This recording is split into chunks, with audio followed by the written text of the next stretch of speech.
Hello, welcome to our final project podcast for Honors Intro to Biological Anthropology. My name is Marilyn Penfield. And my name is Ava McGuire. Our topic today is pastoralism and agrarian culture versus hunter-gatherer culture and how they came to be and a bit on how they impacted today's society. To understand these concepts, we need to take a deep dive into anthropology and start with our very early ancestor, Homo erectus. So, Homo erectus evolved from Australopithecus and originated in Africa.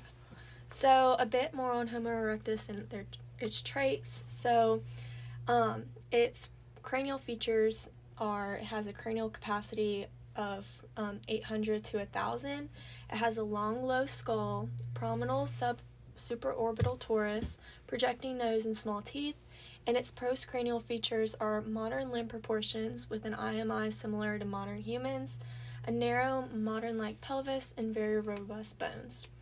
So Homo erectus was a big tool user. So tools are essential to human evolution, and it's a critical part of early human culture, and it's very defining to our history. So Australopithecus, around 3.3 million years ago, were some of the first to bang big rocks together and create Lomoclean stone tools, which are very primitive tools of the time. And then we had Aldewan, which Homo habilis used, and they were used to skin carcasses and break bones for marrow. So the Mobius line, as we learned in class, is across the eastern hemisphere, and so below the line, Acheulean tools existed, and above it they didn't. So this is why the stone tools are not the reason that Homo erectus left Africa, because Homo erectus, we know, went to Europe and Asia, and those Acheulean tools never did. So now we're going to kind of jump into why Homo erectus was able to leave Africa around 1.8 million years ago. So a lot of things we talked about in class were, the ability to carry water, tool use, specifically Acheulean tools, and the ecological generalists that they were, which means they had a broad diet and they were able to live in several living conditions and occupy many niches. They were also bipedal. So we kind of get this idea of bipedalism, and we are elaborated on it through the savanna hypothesis. So, it says that they have more space to explore and hunt and all these things. So rather than going through the trees, they were now on 2 feet. So they scavenged and they may have hunted, but not in the way that you're probably thinking. They had no claws or big canines and no advanced projectiles, so they relied on persistence, running, and endurance. They had dexterous hands and long limbs, which also helped them to do so. So early humans and erectus lived in small groups during the Stone Age and Paleolithic that traveled to follow food sources, and this kind of relates back to their hunter-gatherer society. For a quick second, we're going to kind of shift gears and talk about the gray ceiling, which is also another huge reason how erectus were able to leave Africa. So in evolutionary biology, the gray ceiling is a limit on brain size that a species can reach. It's like essentially a point where a larger brain would become too energetically costly to sustain. And we use this concept to kind of describe the jump in brain size between Homo habilis and the other early hominins, and then the jump between habilis and erectus, and then erectus to sapiens. This is through a lot of things like meat consumption, with the humans having that TKLT1 gene.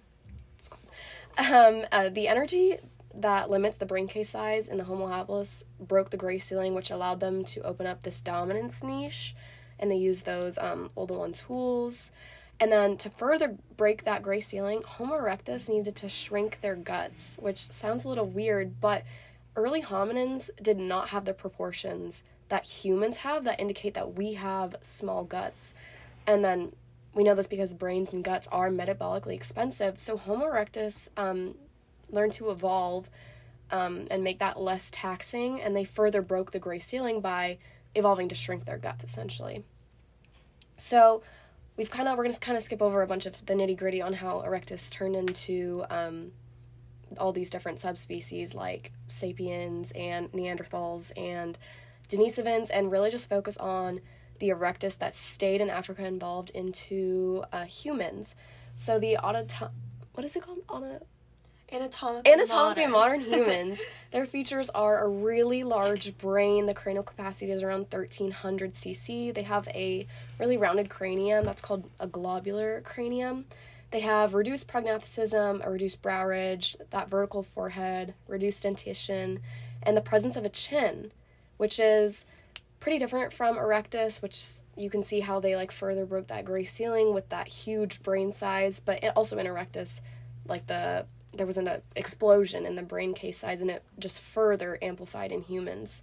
We have even broader diets, even bigger brains. Like I said, that TKTL1 mutation, which made our brains essentially supercharged, like triple the amount of neurons, and it made us more innovative in ways.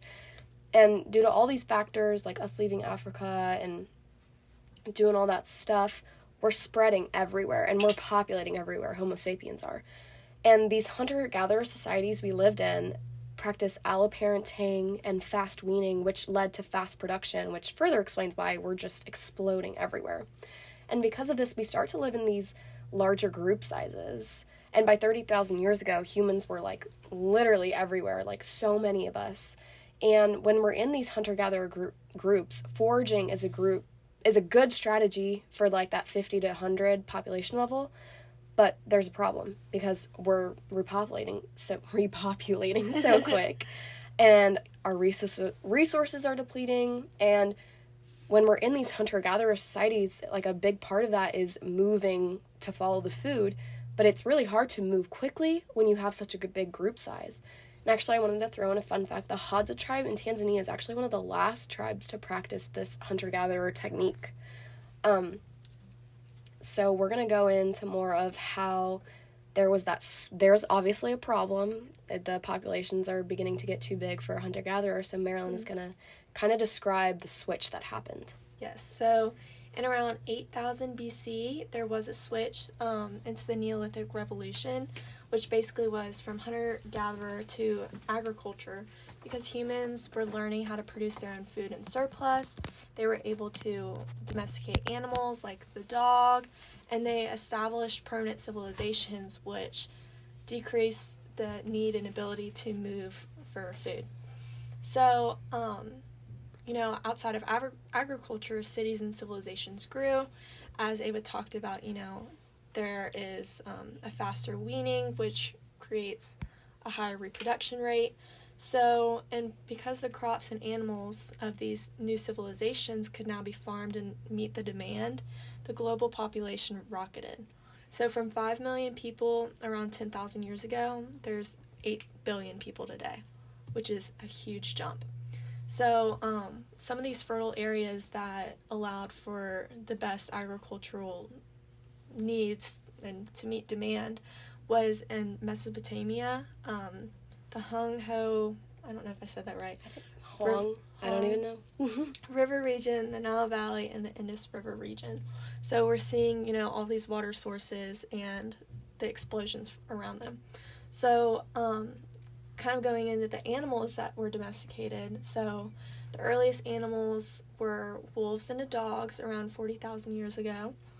And then around 13 to 10,000 years ago, there's the domestication of cattle, sheep, pigs, goats, other livestock animals. And then finally plants were domesticated, starting with wheat, barley, peas, and figs. So now we're kind of, expanding that gray ceiling more by including more starches and meats and a different variety of, foods into our diets.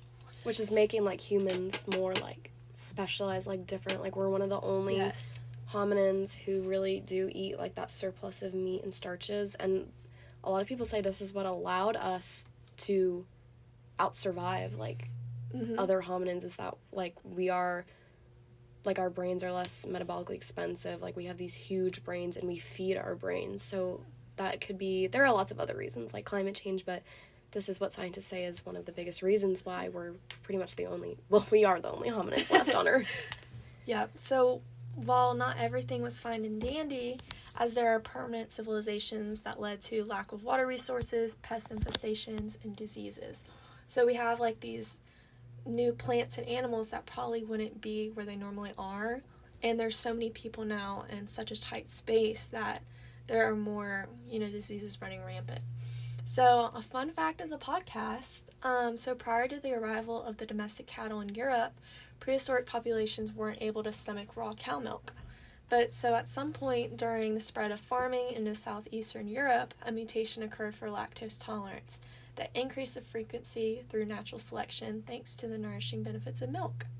Yeah, so that's super fun, and it kind of like describes it's super fun, and it kind of like speaks to the resiliency of humans, how we develop that like brain supercharged mutation, the milk mutation. So we're constantly evolving because that's how we get new like evolution, like mutation, and I think that's really interesting. Constantly changing. Mm-hmm. So back to what we were talking about, how like it's great that we have these civilizations now. There are some setbacks, but despite this, the communities just kept growing larger, and within this, like, niches in these communities began to form. We divided up the work. Some people became experts in fields like tool making, basket weaving, particular types of farming. Another fun fact is that the development of the patriarchy was actually started because of this development of specific niches in agricultural towns and cities. And it's, in fact, the patriarchy is even further proved to be a uniquely derived human facet because bonobos, chimps, and other apes are, for the most part, matriarchal despite them being sexually dimorphic. Gotta take a breath there. Anthropologists have identified some societies in Africa, like the Hadza, who still practice hunter-gatherer and not this agrarian pastoralism kind of society. And they are actually still either matriarchal or practice gender egalitarianism, which is, I think, really interesting and really telling to how this kind of, like, agrarian culture, like, formed modern society.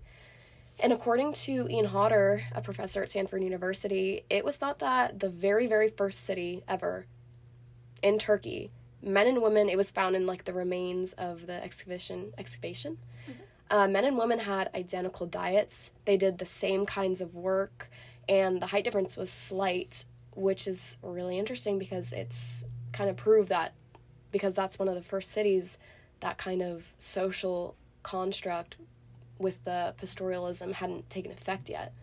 And early hypotheses suggest that the forming of the patriarchy came about because of farming and agriculture, like, required the physical strength in this, like, disbarred women, but that has been proven to be largely false. Other theories suggest that the social elites, so, like, the people who owned a lot of the farmland, they wanted to build up more properties than others, which drove men to want to make sure their wealth would pass on to their children, so they began to restrict women's freedom, but that's also been further disproved.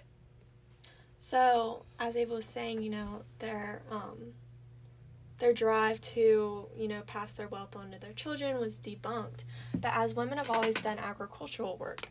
So, additionally, there was, as we talked about, plant and animal domestication for a long time before the historical record shows the obvious evidence of oppression based on gender, but the first clear signs of women being treated categorically different than men appear in the first states in ancient Mesopotamia. So we got this quote from the political scientist and anthropologist James Scott at Yale University in a study he did, which says person power is not the key, or is the key to power in general. So basically summing up, the elites in these early societies needed people to be available to produce a surplus of resources for them. So maintaining population levels put inevitable pressures on families to, meet the demands and needs of the time.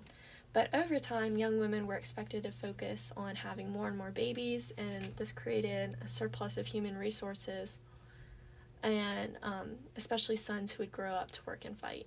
So that concept is kind of going back to what I said earlier about how with the formation of these agrarian pastoral societies, these specific niches formed, and one of the more unfortunate niches that formed were that women would be expected to, or feel pressured to reproduce more. And, like, this pressure was put on them that everyone needed to play their part in society, like how they were doing with agriculture, but there was this, like, kind of unfortunate shift. There was a quote from this BBC article that I found when we were researching. I think it sums this up really nice. Rather than being in the family then, history points instead to patriarchy beginning with those in power in the first states. Demands from the top filter down into family, forcing ruptures in the most basic human relationships, even those between parents and their children. It sowed distrust between those whom people might otherwise turn to for love and support. No longer were people living for themselves and those closest to them. Now they were living in the interests of the patriarchal state. And I think that's funny that this quote can be applied to, like, the very first civilizations, and I feel like it also fits very well with modern society almost everywhere. I agree. So, in conclusion, the shift to and formation of the agrarian pastoral society is what caused social niches to form and shift to largely repressive roles for women for the last few hundred years. But we can still accredit this phenomena to leading to the Industrial Revolution, nuclear industry, and it was also the structure for much of the world's societies through ancient and modern history.